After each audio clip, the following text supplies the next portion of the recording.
I think we will see an announcement about tapering sometime in the fall or maybe into the early winter. I think it's clear that the Fed wants to begin preparing the markets for tapering sometime in early 2022. So my guess is sometime by mid to late fall, early winter, we've got some definitive plans around tapering. My guess is this time in this economic expansion, the Fed is going to hit its goals around inflation and around unemployment. And as a result, I think we're going to end up seeing a stronger economic expansion than most people currently expect today.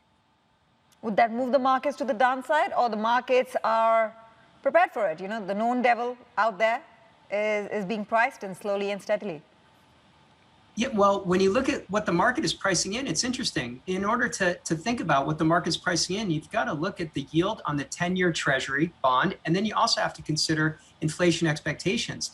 So what the market is basically pricing in, when you look at the 10-year and long-term inflation expectations, they're underestimating this recovery, in my opinion, because what the market is pricing in with the 10-year Treasury yield is basically an assumption that after this bumper crop of growth, after this reflation, we fall back into an economic expansion with low growth and low interest rates, and one that needs policy support. I would take the other side of that.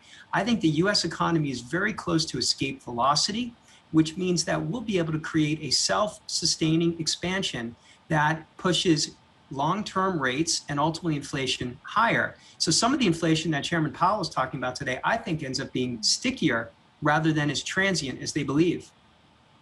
Right, but what about just the decision to withdraw policy support? How would the markets take to that as and when it comes through officially? Well, whenever we think about the market and its reaction to tapering, you think back to what happened in 2012, 2013, which was at the time, Fed Chair Bernanke talked about the possibility of tapering, and the market really adversely reacted. The 10-year Treasury yield very quickly spiked up, the markets were weak, and the Fed ended up having to reverse course and actually ended up having to increase the amount of quantitative easing. The last economic expansion contained, I would say, one critical difference between then and now, and that is in the last expansion, we never achieved escape velocity. For most people, most households, their largest source of wealth is their house, and home values remained impaired for years after the Great Financial Crisis. As a result, spending was structurally lower after the Great Financial Crisis ended in 2009.